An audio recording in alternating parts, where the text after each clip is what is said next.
welcome everybody to Capital Link's shipping sector webinar series.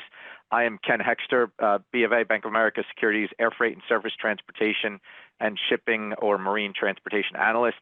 I'm your moderator for today's container ship sector panel. Today's webinar is going to discuss trends, developments, and carrier outlooks, and this panel will be container sector focused. We're grateful to have with us some key leaders from the container liner and sector industry. Mr. Aristides Pittas, Chairman and CEO of Euroseas, Mr. Thomas Lister, CEO of Global Ship Lease, and Mr. Moritz Fuhrmann, co-CEO and CFO of MPC Container Ships. Just a few quick disclaimers and points here just to kick off. First disclaimer, these Capital Link webinars are for informational and educational purposes only. They do not constitute investment advice or advice of any kind. Second, you can submit questions during the session using the Q&A link at the bottom of the screen or emailing them to questions@capitallink.com. We plan for about 45 minutes of panel Q&A discussion, and then we'll address some of the incoming questions for about 15 minutes. Nicholas asked me to remind everybody to please keep all the questions sector focused. Lastly, the webinar will be available for replay on demand. With that, good morning, good afternoon to those overseas. We're going to get into a lot of detail on global trade issues, tariffs, ship rerouting, landing fees, contract rate levels for the operators, and much more. With whatever they're willing to provide. But let me turn it over to each of our panelists here for a 1 to 2 minute intro on them and their companies, and then we'll jump into some questions. So Aristides, if you want to go ahead and kick it off. Yes, hello everybody, and it's nice to be in this panel together with my distinguished fellow panelists and listed company CEOs. I am very happy to be part of this panel again, and thanks to Capital Link for providing this. Euroseas has been listed in the NASDAQ for more than 20 years now. Actually, we just celebrated 20 years of being listed on the NASDAQ. We are a container owner providing container ship vessels to the liner companies. We own 22 vessels currently, and we are active with smaller vessels between 1,700 and 6,000 TEU, which we feel is a fantastic area to be, and we can say more later on during the conversation. Wonderful. Tom?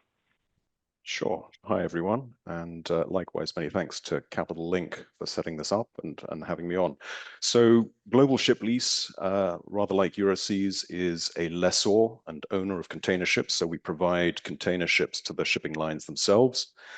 We're listed on the New York Stock Exchange and have been for the last 16 years or so. We have a market cap of 750 million, at least, based on market close yesterday. We own a fleet of 71 container ships. They're also mid-size and smaller and range approximately in size from 2,000 to 11,000 TEU. We aim to provide a stable platform from which investors are able to participate in the upside volatility and upside cyclicality of the industry. We have contracted revenues of 1.9 billion US over a weighted average of 2.3 years. And just to give you a few vital statistics, revenues for 2024 were 711 million. We have a roughly 70% EBITDA margin, so we're throwing off a lot of cash. And we generated annualized EPS of a hair under $10 per share. And given that we're trading only a hair over $20 per share, that's a pretty attractive proposition, I would argue. And we pay a dividend annualized of $2.10 per share, which is a fraction over a 10% dividend yield. Thanks, Tom. Moritz? Yeah, sure.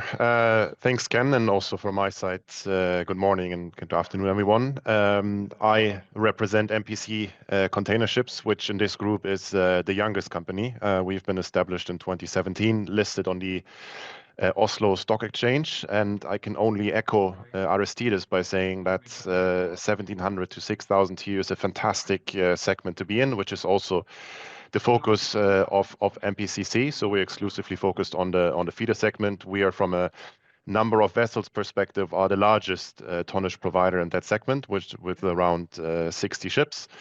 And similar to my fellow panelists, we have been enjoying a fantastic market over the last couple of years.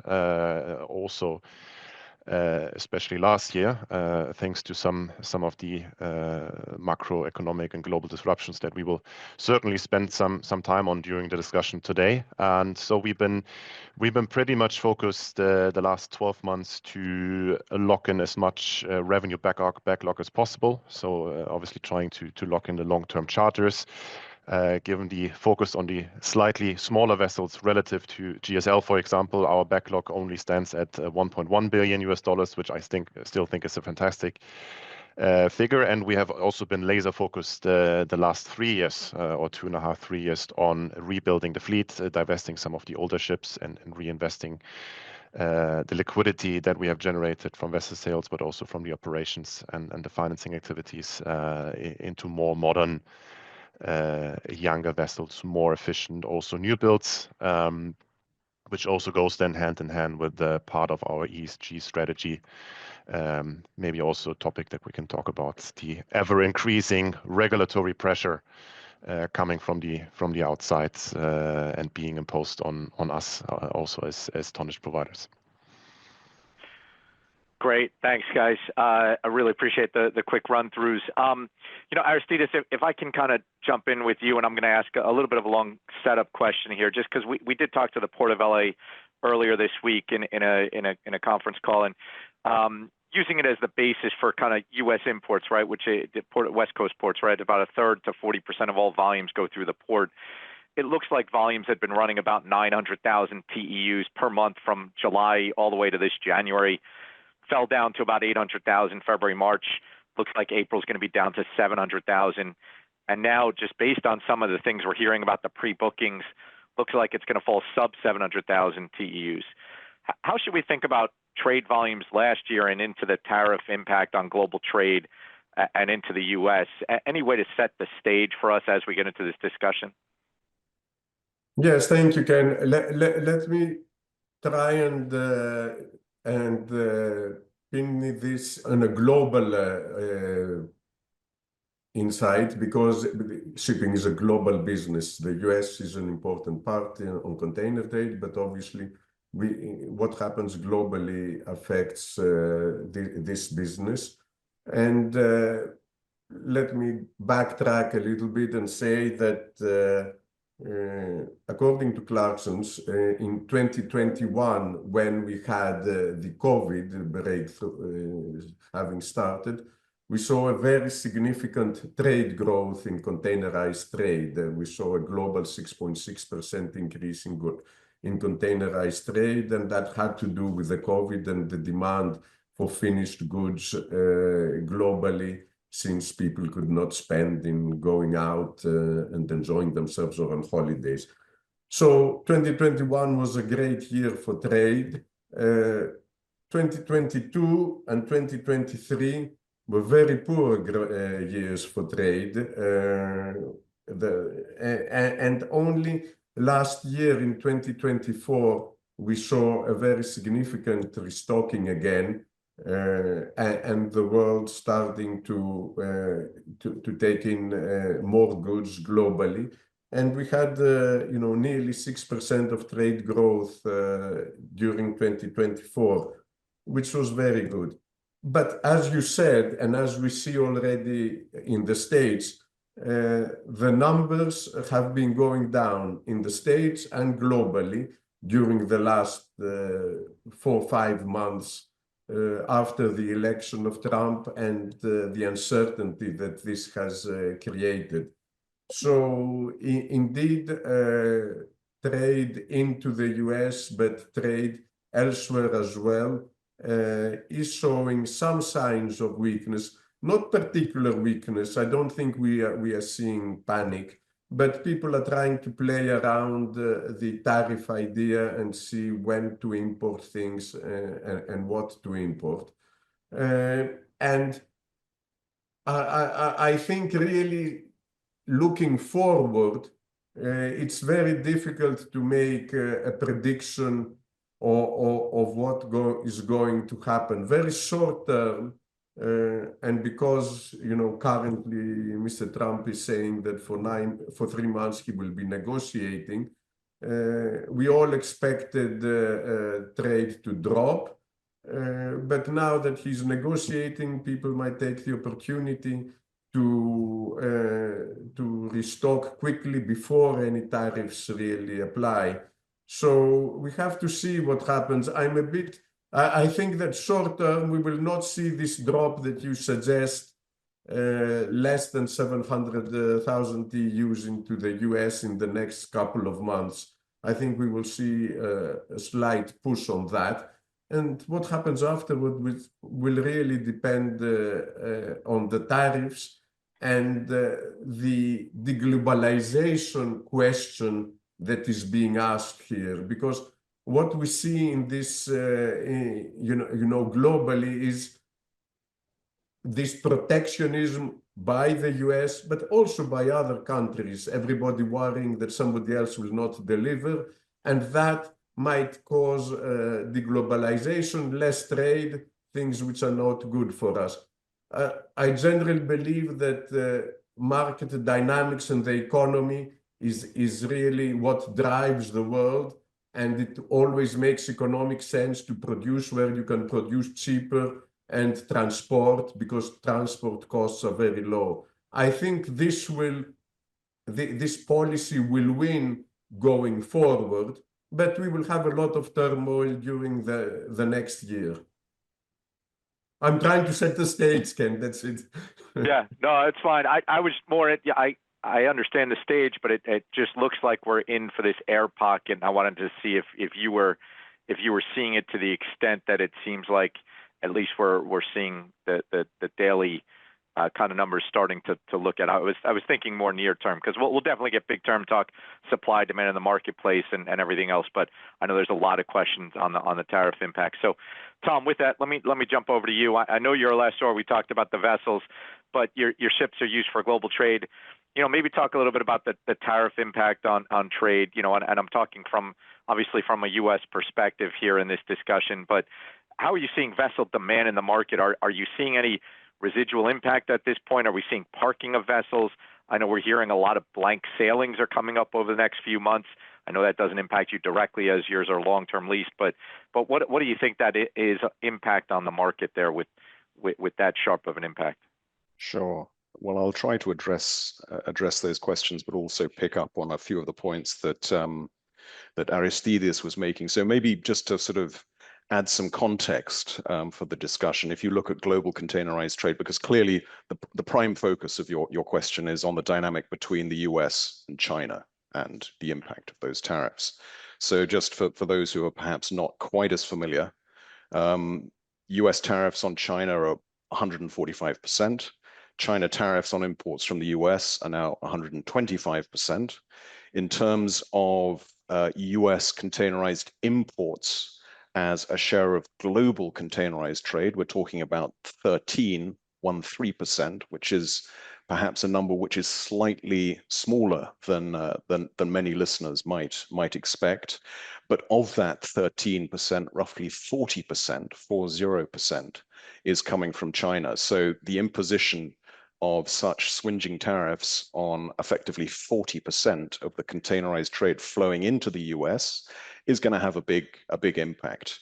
And I can't remember if it was in the Wall Street Journal or Reuters. I was seeing that one of the big liner companies, Hapag-Lloyd, were saying that they are seeing up to 30% of China to US shipments being cancelled at the moment. So that would point towards the air pocket that you were talking about. But interestingly, they signaled that a lot of the slack is already being taken up by, I suppose, replacement volumes coming out of Thailand, Indonesia, and Vietnam. So I don't think we will necessarily see a reduction in overall volumes, but what we will see, without a doubt, is a change in trade patterns and, you know, the origins and destinations of cargo flows.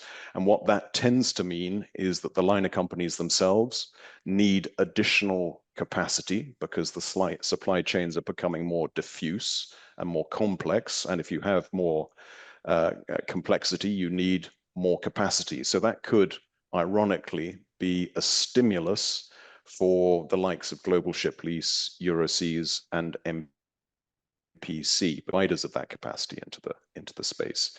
And what the another message that came out of this this Hapag commentary is that they're actually downsizing ships in terms of TEU capacity. So they're actually putting smaller ships onto the same trades, so they're constraining capacity in order to maintain pricing discipline while maintaining the same service frequency. And if you're a provider of mid-size and smaller container ships, as we all are on this panel, that could also be another positive. So there's a long time to run in this game, but lots of first, second, and third order effects, which may be unpredictable. Really helpful, Tom. Thank you. Moritz, you know, Tom just ended on kind of talking about rates. Maybe let's jump to that and talk about rates, right? So if we look at FCFI, CCFI, right, which is more Asia to US lanes, I'm just thinking about that, right? We're down to $2,100 per box from Asia to the US. Can you talk about where rates were, if you want to broaden it globally, if you want to do particular lanes, where rates were a year ago, where we think recontracting rates are trending now? It looks like from Asia to US, Asia to Europe, it looks like we've heard they're trending down about 10% for contract rates. Anything from your point of view? Again, I know you're leasing the vessels to liners that operate them, but maybe your view on what's going on in the market. Yeah, certainly. As you rightfully said, we're obviously more focused on the time charter side of things, given how we operate. But needless to say that we're also quite focused on the box freight side of things to understand how the market works. And obviously, you have seen quite a disconnect recently between the box rate, as you have seen, as you said, trending down, and the time charter rates holding up very nicely.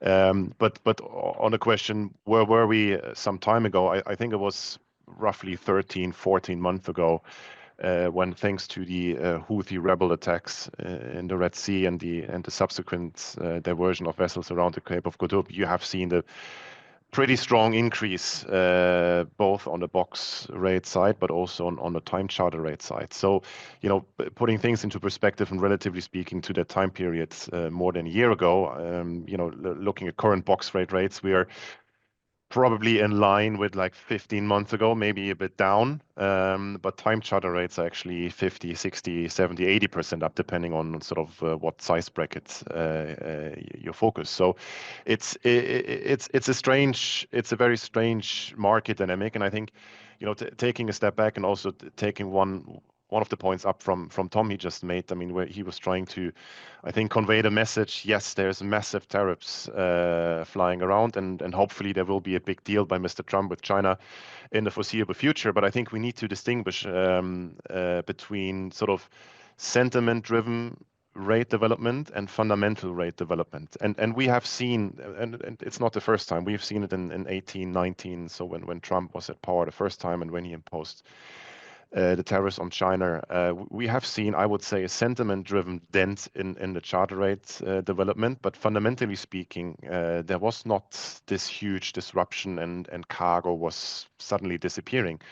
And yes, we see some liner companies so taking out specific services between Shanghai and the west coast of the US, but you see, you know, cargoes picking up from Southeast Asia. So it's, you know, luckily we still kind of, despite all the protectionism, we were kind of still moving in a free market, and cargo will at one point find their way to its destiny or destination, being the US consumer, just talking about the Trans-Pacific route lanes for the time being. So I think it's a point in time perspective that we see now. I think, you know, despite box freight rates trending down. And you know, also trending down significantly from where we were 21, 22. I think the current box rate Trans-Pacific is still, you know, significantly above certain break-even levels from a liner perspective, and then, you know, applicable to companies like us and GSL and also Euroseas. You know, charter rates are holding up very nicely. The most recent fixtures I have seen from broker reports from Euroseas, but also GSL, and from us, is there's no change whatsoever. And why is it? It's probably, I mean, our interpretation is there isn't this typical churn in the available fleet that you have seen historically in the feeder space, right? Historically speaking, you have been fixing feeder vessels for between 3 to 6 months, I would say, and now, given the still good market fundamentals from a time charter perspective, you're still being able to fix between, you know, 2 to 3 years in the feeder segment, and Tom certainly being able to fix longer periods for his 11,000 TEU vessels.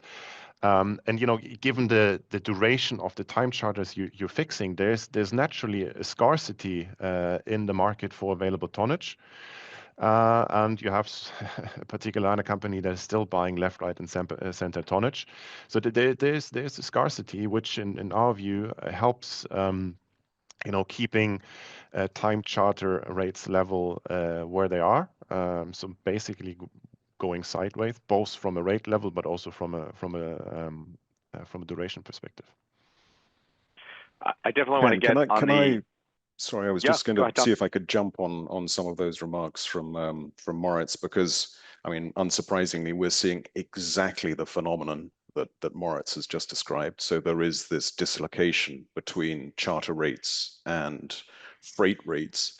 And I would say, in addition to the scarcity factor that Moritz pointed to and the sort of the limited liquidity in the sector, is the fact that everyone is looking for optionality at a time when uncertainty is so heightened. And for the liner companies, capacity is optionality. If they have capacity, they have options. If they don't have capacity, they don't have options. And in an environment where there is such scarcity, it means that if they need additional capacity, they have to pay up for that capacity. And that's another thing, I think, that is feeding into this curious dislocation between charter rates and freight rates.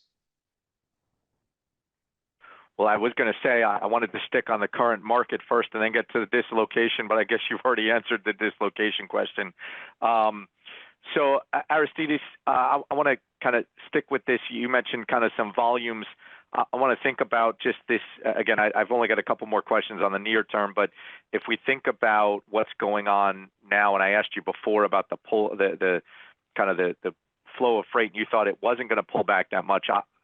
It seems like, I guess, from that perspective, do you think into North America, given what's going on in this environment, you think there's been a big pull forward in boxes? Is it, you know, like, hey, 70% of what would normally flow through the summer season, you know, came in early, or is it not as feared and you think, hey, it's going to be steady? I think you made the comment before, hey, just anticipate it's not going to be as big flux. I think somebody mentioned it could just come from other places and fill that void in and be more balanced. Maybe your thoughts on a pull forward debate that's going on right now. Yes, Ken, I really don't see it, and would be very disappointed if the volumes that we've seen coming into the US right now are also elevated because of the fears of what could happen. That would mean that the volumes that will come up in the next few months will be very few, if there has been this pull that you're saying. I don't think we have seen that pull. I mean, we might have seen it in a few areas with some kind of goods like I don't know, apparel, electronics, things like that. We might have seen a pull there, but generally for most commodities and low margin commodities, I really don't think that there has been any panic or any drive by people to import more up to now. I think we might see it now with this clear window that Trump has given us of 3 months to negotiate deals regarding tariffs.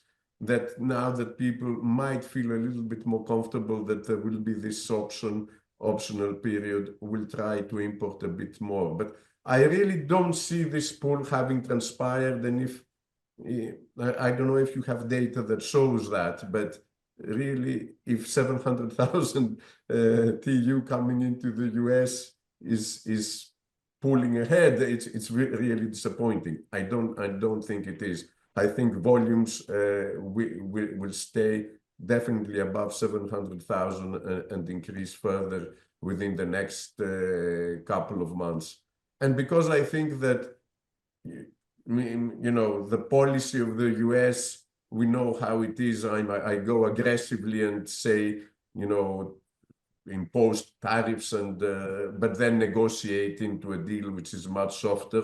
Exactly as the deal that we saw with the administration, and I think you have a question later on about it, but I'll touch upon it right now, that the issue with the Chinese-built ships coming into the States and anybody who owned the Chinese-built vessel would be penalized. Well, this is not happening. They are trying to just penalize Chinese owners more than existing Chinese-built ships and other companies that own Chinese-built vessels. So Trump mellows down significantly after he goes out attacking everybody. And I think this is going to happen. And that's why I'm cautiously optimistic that we will not see a significant reduction in volumes. All right. Tom, we mentioned before kind of some of the changing trade patterns. I just wonder how you see your vessels moved. You mentioned more feeder vessels might be in pull and in use. Is that something, are we seeing more intra-Asia lanes popping up at this point, or is that a long-term structural kind of move you were talking about just based on regionalization, nearshoring, and the like? I just want to understand kind of trading patterns of the vessels. Yeah, I would say it's sort of too early in the game to be able to point to sort of significant reshaping of networks, other than the points I made earlier based upon the remarks of Hapag-Lloyd. But I could perhaps point back to 2019 as a rough proxy. I know it is exactly that, a very rough proxy, but there we saw the US imposing fairly punishing tariffs on China for the first time around. And what we saw as a reaction was, perhaps to Aristides' earlier point, no reduction in volumes, but yes, a change in routing. So we saw cargo coming out of Vietnam and Indonesia, perhaps on the back of being sent there semi-finished from China, then to be finished in Vietnam, Indonesia, and other Southeast Asian locations, and from there onward transported to the US. So in that set of circumstances, we did see not additional volumes moving, but more complexity. And to service that complexity, the use of more feeder and mid-sized and smaller ships of the sorts, each of us are providing. So there's an example. I'm not saying it's going to play out in exactly the same way again, but it does illustrate that markets and trade, it's like water. It will find a way around, a way through. And if you've got highly flexible, operationally flexible assets, which all of us have, mid-size and smaller container ships have the advantage of being able to move and redeploy to pretty much every trade, unlike the really big ships, which tend to be captive to the big east-west trades that have the infrastructure to serve them. Any change in trade patterns will tend to point towards a need for more mid-sized and smaller ships. And if there are comparatively few such ships available in the open charter market, that tends to be supportive of earnings for tonnage providers like us. So let's see. Yeah. I guess, Moritz, let me kind of take that. Aristides brought up the U.S. trade rep proposal. I guess as a ship owner, I guess we're not really still sure how this works out, right? We got to wait for the final rules, it sounds like, but a lot of stuff has been put out there. Maybe you can walk us through your thoughts on what is out there, what the risk is. It seems like it's changed from every port you call, which could have caused congestion. Now we're talking about maybe some of what percent or what vessel specific. Maybe just update us on what is the status of the trade rep latest proposal for container and port fees. I don't know if that means you throw in the mix of how many vessels you have that are owned that were built in China versus non-China, and maybe you just talk about what you think those fees can do to the operation. So I'll just throw it your way to just get started, and we can jump in from there. Yeah, happy to take a stab at the latest news from the US in terms of kind of, I would call it tariffs on Chinese owners of ships. So our interpretation for the time being is that it will be, it will be paid by the operator as kind of an additional port fee. So that is the current working assumption, which means it's obviously not to our detriment. Obviously, a tonnage provider with less Chinese-built vessels has probably a competitive advantage, commercially speaking, over a peer that has purely Chinese-built vessels. But the announcement last week obviously differs from what people have feared to come in terms of vessel tariffs. So I think the most significant one, at least from our perspective, is that vessels below 4,000 TEU are exempted, which is news that we have been very happy about. So in our fleet, there's only 2 vessels above 4,000 TEU, so that's massively helpful. We know of some American short sea operators that have probably been lobbying very hard in Washington to get to this outcome, because otherwise they would have been in a big mess. And then also, let's call it short-term trading is also being exempted. So if you're trading below 2,000 nautical miles, then you're also kind of exempted. And then, as you said, so you're not being charged as per port call, it's more per voyage. And then it's obviously, as I mentioned before, Chinese owned and operated vessels and Chinese built. So I think the first name being penalized that comes to our mind is COSCO and its sister company OSLO. Our research team, they have been obviously crunching some numbers, what this would mean for COSCO. So assuming a typical 13,000 TEU vessel trading Trans-Pacific and calling Los Angeles, Long Beach, the aggregated cost for port call would be around $8.5 million, which in itself sounds quite chunky. Then again, question is, if you distribute that cost on a per TEU basis, and then again, what is actually being loaded in the TEU? I mean, if you distribute it down on a per sneaker basis, I think this fee is obviously quite digestible. But again, a company, a non-Chinese company calling with non-Chinese built ship, obviously again has a commercially competitive advantage now or over COSCO. So it's going to be interesting how this will play out. Also, one of our expectations will be that there will be new hubs being built up closer to the US ports, that you still have the big Chinese built vessels going into those hub ports, and then you have feeder vessels providing the necessary link between those hubs and then the Caribbean ports and the US East Coast and West Coast, which then hopefully, and obviously I'm talking my own book, but that should hopefully be helpful for feeder demand, going forward. Wonderful. So we've got about 10 minutes left. In the my Q&A portion before we open up to the floor questions. So I guess I thank you for indulging me on kind of the U.S. related issues and all these things with tariffs and port fees. So let's just take a step back, Tom. We hit on some of these, as I mentioned, the tariff issues. Let's step back to the overall market, right? So where does the container order book sit in terms of, I don't know if you want to break it up by class size, just overall order book.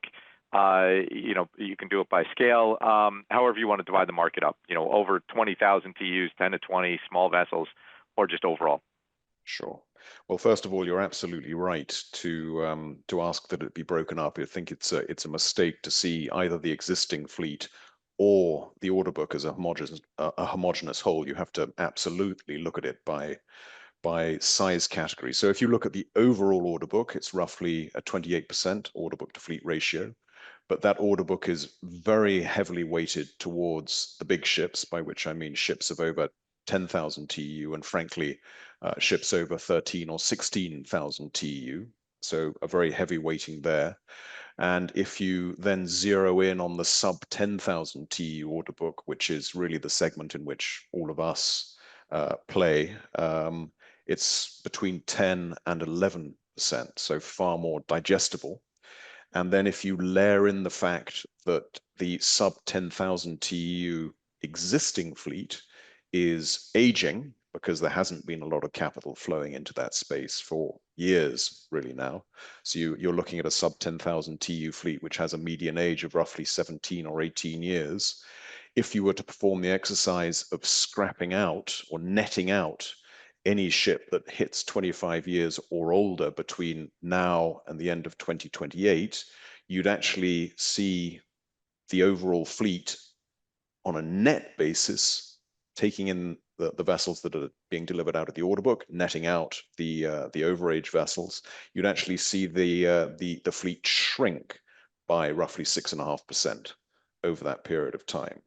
So that's really why it's very, very important to make the distinction between the mid-size and smaller, sub 10,000, versus the big ships, because the dynamics are totally different. Beyond that, I guess, there are big questions about fuel and fueling the fleet going forward. And that's another level of uncertainty at the moment, which has frankly helped the providers of mid-size and smaller, let's call it tactical tonnage, because given the uncertainty about what will be the fuel of the future and where that fuel of the future will actually be available, there has been a wait-and-see approach to a very large extent for mid-size and smaller tonnage, whereas for the big ships, where it's principally the liner operators themselves that are placing the orders or placing orders via third-party owners against very long-term charters, they're willing to take a view on future fuels, whether it's ammonia or methanol or LNG or dual fuel or blah, blah, blah. And as a result, continue to invest in tonnage. Whereas for third-party providers such as us, we can't control a number of these variables, which means there hasn't been the significant investment in new tonnage, which means not only an aging existing fleet, but a comparatively modest order book. And one very important point to make is that the order book doesn't deliver from one day to the next. It's spread in terms of deliveries over the course of the next 3 to 4 years. So if you were to order a vessel today, she likely wouldn't be delivered until 2029. So that once again makes at least the segments that we're focused upon, sub 10,000 TEU, much more digestible. Great. Moritz, we just talked about kind of what's going on the I guess supply side. So let's talk about the demand side, right? When it used to be years ago, it was easy to throw out global trade was 2 times global GDP, and then you knew what global GDP relative to U.S. GDP, right? So where does that relationship stand now in terms of global trade? It seemed to move 1 for 1 into line with global GDP for a while there, especially as you think about ordering new vessels. How do you look at the market rate of growth? Yeah, it's. I think it's incredibly difficult to sort of model out the demand side of things, and it's been a good exercise in the past to apply a certain GDP multiplier to what the World Bank or the International Monetary Fund has been forecasting in terms of GDP growth, and then apply a 2 times multiple. I think the multiplier effect is, as you said, it's going to parity, if at all, or maybe negative to a certain extent, and irrespective of that, I think historically speaking, demand has always been growing. There has been some dents thanks to the financial crisis and the COVID times, and I think also 2023 we have seen some negative growth, but I think as always there's a mean reversion.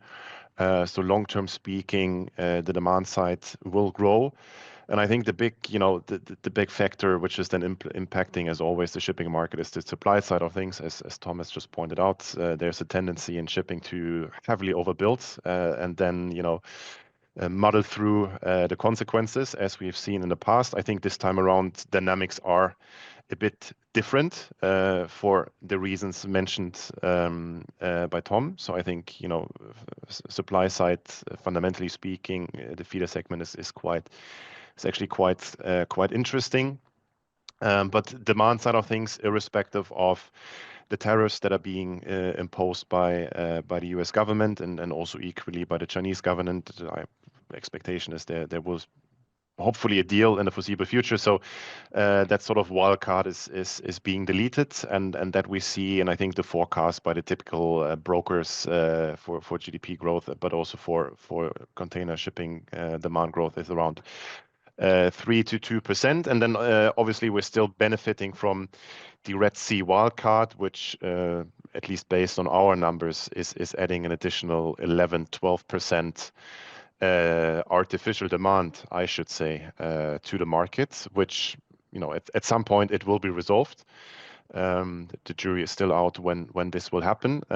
But so from that perspective, we're actually in a situation where, despite the very large order book, the demand side, at least for the time being, is absorbing the supply. And then, from our perspective, what's the assessment? So we're not simply looking at the demand side and say, okay, we believe the market is growing 2 to 3%. Let's order some ships. We're much more focused on managing residual risk. So ideally, when we order, we have a long-term charter that is basically mitigating, ordering a ship at arguably historically high pricing, one, and two, and also specifically looking at the supply side of things. And again, I don't want to repeat what Thomas said. I think it's incredibly interesting to look at the supply side. And Thomas mentioned the scrapping, and we've been talking about scrapping for quite some time. We haven't seen scrapping for obvious reasons. The market's just too good. But we believe scrapping will become very much relevant in the foreseeable future, thanks to the latest regulatory burden that has been imposed, which is the IMO global carbon tax. And when that is being introduced in 2028, unless things will change, obviously it needs to be ratified. But when that will be introduced, so many vessels in the feeder segment, because of age, will be uneconomical to operate. So, I think that will be the latest point in time when we see probably a big shift on the scrapping side of things, which will then lead to negative fleet growth, as pointed out before. So, from an MPCC perspective, again, we're looking at ideally combining with a long-term charter that you kind of isolated from what's happening in the market around you and whether demand is growing or shrinking. And managing residual risk, and then also identifying which particular subsegment makes sense from a supply side perspective. Ken, may I just two more may in, I just, and then sorry, I was just going to pick up on something that Moritz said then, which actually also goes to a question I've spotted in the Q&A. I fully agree with Moritz that growth of containerized cargo volumes are more or less on a one-on-one basis with GDP. It's a fairly mature industry, so that's unsurprising. However, there is one exception, which is refrigerated cargo, where we're actually continuing to see growth that runs significantly ahead of growth of dry cargo. And in part, that's because as refrigerated technology improves, it means that cargoes that would originally have been flown can be moved via sea. So with the exception of dry cargo, which is a mature industry and growing comparatively slowly, refrigerated cargo is growing more rapidly. It's also higher value cargo. And so to the question in the Q&A, that's why there is significant value commercially in having ships that are able to carry a heightened proportion of refrigerated cargo. I think there was an analysis recently that looked at CMA CGM as the liner which had the highest proportion of reefer carrying capacity in its fleet, which is roughly 23%. as a share of nominal carrying capacity. And I think we've got, running that same calculation, roughly 26% of our fleet. So that's attractive to the liner companies because it's growing, and it's attractive to the liner companies because the freight rates for refrigerated cargo are materially higher for them. It's more lucrative cargo than dry cargo. Wonderful. Thanks, Tom. And thanks for jumping in on the question ahead of time. I just want to get two more in from my perspective here, and then we got some time for Q&A. Aristides, the new alliances, right? We've seen reshaping of the alliances that are users of your fleets. You know, as Gemini, now Maersk, Hapag team up, MSC moves on its own. Is there a renewed chase for market share that you think become uneconomical buyers of excess capacity, and so we have, in I guess, uneconomical demand for excess supply as they go for scale? And then on the flip side, let me throw it your way, the thoughts on how and when the Red Sea reopens and what that means for container shipping on the other side, right? So now we would shrink some of that excess demand. So let me throw both those, one on the alliances and then the Red Sea. Sure. And before answering these two very good questions, I just wanted to add on what Moritz said, and then Tom added as well, regarding the GDP to trade growth ratio. We have to remember that containerized business industry, the containerized industry, is extremely modern. It started in the mid-80s. Up till then, we didn't have containerized trade at all. So obviously, it was growing at a much faster rate than the rest of the world. But it was growing at 4, 3, 2, and now it is around 1. And it can go lower if we have deglobalization. It can go higher if globalization continues. This is one thing to follow and see. But the ratio of 1 to 1 is broadly, you know, where we all would expect that to be, with the exception that of the reefer trade that Tom said, which indeed is a relatively modern business as well. We didn't have refrigerated containers. 20 years ago, they started having them and replacing refrigerated ships. So this is still a growing area, which was very well addressed by Tom. Now, coming to your question on the alliances, what we've seen here is really MSC grow tremendously. They've added more than 400 ships during the last 2-3 years. They now control more than 20% of the market, which is a huge number. The highest percentage ever. They are bigger than anybody, and they decided to go it alone. So that's why we had the change in the alliances, and they are going for scale. We can see that they are going for as much scale as they can. Maersk and Hapag-Lloyd and the other two alliances, the Asian Alliance and the Ocean Alliance, they are, you know, more careful on how they go about it. It's really MSC that is pushing and going for scale. So that's where we stand on that. On the Red Sea issue, this is, you know, the only area which I think poses towards all of us some worries that we might see a correction in our market. This ought to happen. I think Thomas or Moritz said that, you know, the demand growth, the apparent demand growth due to the Red Sea was about 11%. This is a huge percentage that if that stops, we will see too many ships being in the market. And although I totally agree with everything that Moritz and Tom have said regarding how our smaller vessels are more isolated and they will be even more in need with all this disruption that is happening in the world, still to reduce the need, you know, by 11% the demand is going to be quite significant. And although it's going to affect the bigger ships much more, it will even affect us as well. When will this happen and how rapidly it will happen? It remains to be seen. I don't think that this is I used to think that, last year, that this would be resolved in 2025. It doesn't seem that we will see the resolution in 2025, even if there is agreements reached and everybody trusts that they will hold and all that stuff. It will take a lot of time for people to feel confident that they can go through the area. So I think we're talking about a 2026 event if we have some stability in the world on the geopolitical issue, but it's a total unknown. Wonderful. Thanks, Aristides. Moritz, I'm going to combine three questions coming in to you. One, is it realistic to build container ships in the U.S.?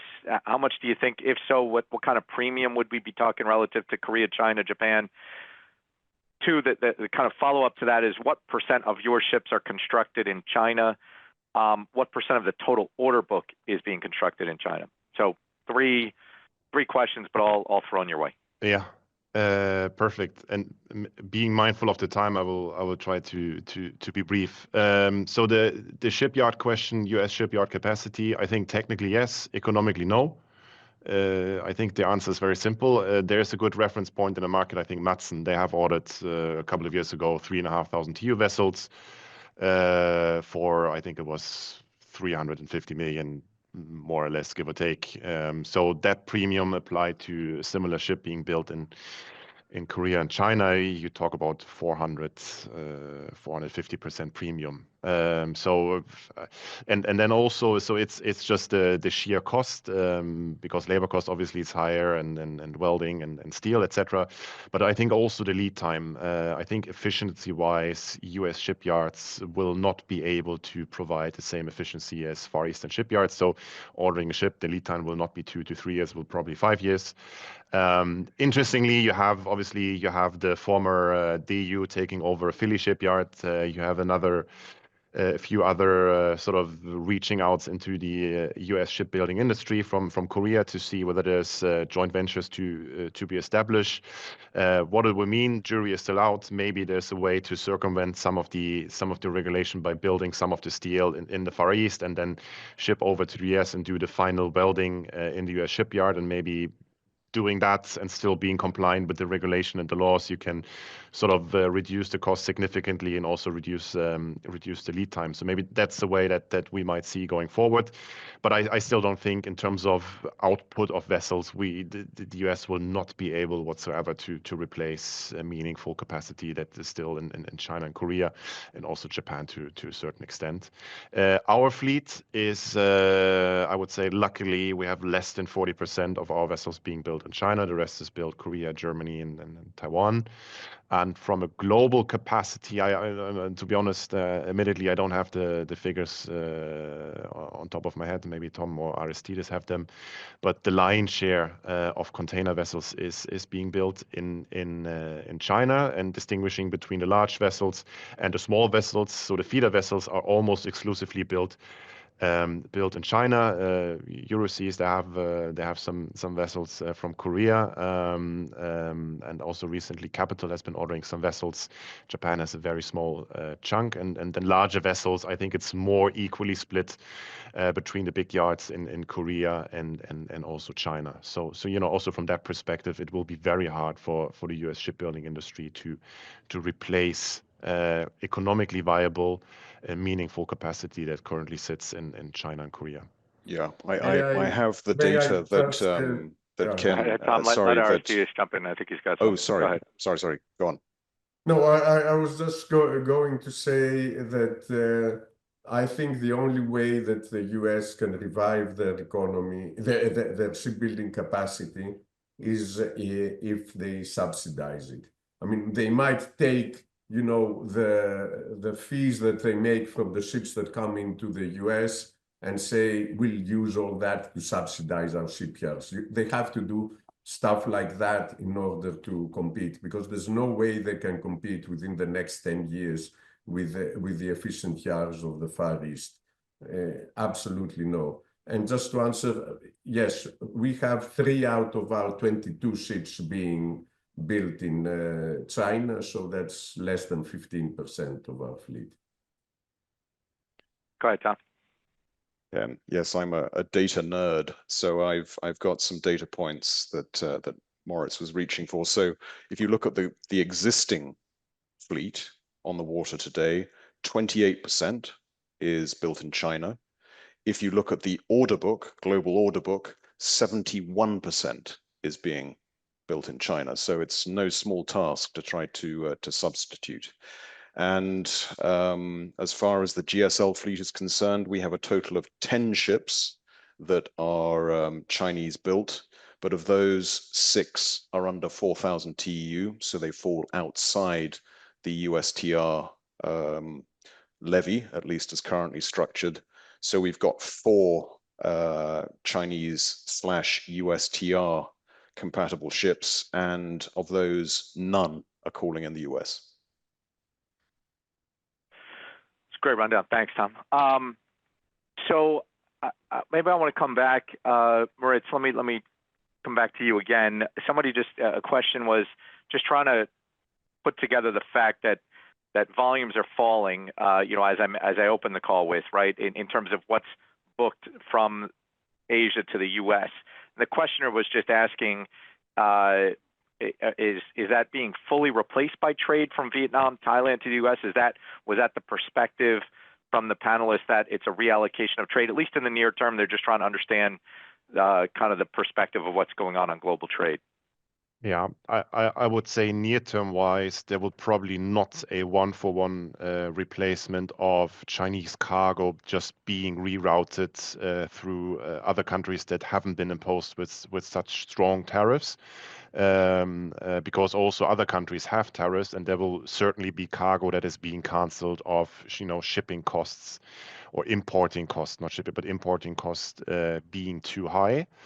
So that's obviously the near-term view, and again, the human psychology pretty much works around sentiment, right? So, you know, as we have seen in the capital markets over the last couple of weeks, the huge sell-offs because people are just being scared and now streaming back into the stocks. So I think that is maybe equally applicable to, at least to a certain extent, on the container side of things, that over time, and I'm not suggesting that over the next 2 weeks we see things being, you know, as they've been before, but over time, and as I also mentioned before, what we have seen in 2018 and 2019, you will see a sort of a natural rerouting, which obviously takes time.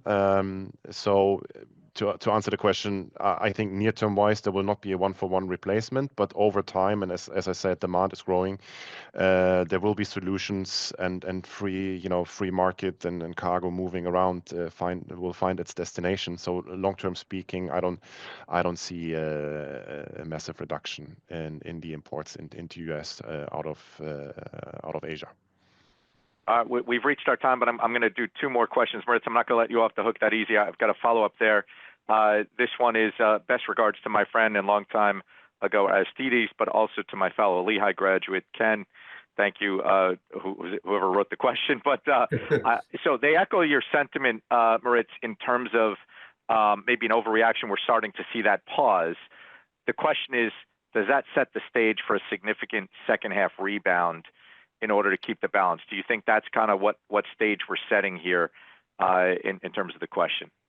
I have to say yes, because I work in the industry, and obviously I'm trying to be a salesman. but being in Singapore a couple of weeks ago and speaking to some of the smaller operators, but they also have some good exposure and insight into the US. And many of them and voiced independently a similar opinion on, for example, inventory in the US. So their expectation and what they see is that obviously there's now a working through the inventory that we see in the US, and that they should be depleted to a level in the next couple of months that you naturally will see some restocking activity. And if timeline if the timeline is being met, but what the liner companies is suggesting, that will fall into the July-August sort of time bracket, which normally is also the high season for containers, right? When people start to import the Christmas business, etc. So maybe it's wishful thinking, but just listening to the people that are one step closer to the targets, many of them are suggesting that we see certainly a stronger second half of 25 relative to the first half, and that being said, all things being equal, and not another negative or positive black swan event as we have seen so many over the last years. Great. The question obviously is just on timing. We're going to wrap up with one last one. I'm going to mash two questions together. Tom, I'll start with you, and then Aristides, I'll go to you because there are two kind of questions thrown in here. But there's currently the disparity, and I think, Tom, you were talking to this a little bit, between what's going on in charter rates and then container spot rates. Obviously one's firming, the other one's depressed. Can you maybe delve into a little bit about why this is, and can charter rates continue that follow through with that? And then, do you expect the liner operators to then renegotiate charter rates at some point this year? You mentioned you've got long-term contracts. I don't know if there's rolling, and you've got an X percentage that are coming up this year. But how should people think about the ability for the liner companies to renegotiate in that environment? Sure. Okay. Question one, I'll take first. The disjoint between charter rates and freight rates, I think it goes back to what Moritz and I were saying earlier. So it's a function of scarcity of tonnage in the charter market and the value of optionality for the liner companies in a situation of heightened uncertainty. And so if they want ships, they have to pay up to get those ships. Over time, charter rates tend to correlate much more closely with freight rates. So there will ultimately, one would expect, be a convergence between one and the other, but we're not seeing that anytime soon. In terms of your second question, it's hard to say. Any renegotiation of charters would have to be bilateral in nature, because these are take or pay contracts. So there is not scope for a line simply to come to a tonnage provider and say, listen, guys, we're going to be paying less from this point forward. That would lead to lawsuits. What there may be is, if there's a win-win out there, and we saw this back in the wake of the global financial crisis, where it actually made sense both for tonnage providers and for charterers to negotiate a lower for longer on an NPV neutral basis. We haven't heard anything of that nature yet, but that's something that we did see in the very depths of the post-financial crisis market. I'll pause there. Aristides, I'll leave it to you for any closing thoughts there. I just want to say I totally agree with what Tom said on both questions. On the second question, I want to ascertain the markets that all the liner companies, at least the major liner companies, are extremely have a very strong balance sheet. They have made huge amounts of money over the last few years. They are sitting in a very strong balance sheet. I do not fear at all that they will come and renegotiate. They are indeed maybe facing this difficulty of high charter rates and low freight rates. They might not be that profitable, but there is no way that they will renegotiate anything else than what Tom said. Even that, I don't think that we will be seeing it anytime soon. I mean, we have to wait for a couple of years. They have very strong balance sheets. So that's it. Wonderful. Well, if I just sum up kind of the conversation a bit here, right? So tariffs and everything we're seeing right now creates a lot of uncertainty, creates opportunity for the industry. The order book, while sizable, Thomas, as we broke it down, better for smaller carriers. There's certainly the disparity in rates kind of highlights the scarcity for some of the asset owners. You've got a lot of issues going on in the container shipping sector, whether it's the Red Sea, which is chewing up capacity, as Moritz kind of highlighted, the 11% out of the market. You've got the reshaping of alliances. We've got global trade that is kind of balanced, I guess. Now it seems like what used to be a multiplier, now kind of more in line. But I think sets up well for continued interest in the sector, for the industry, for global trade. With that, really appreciate you taking the time, Tom, Moritz, and Aristides, for joining us today, and everybody else for dialing in. Thank you very much. Appreciate it. Our Thank you very pleasure. much. Thank you. Thanks, everybody. Thank you.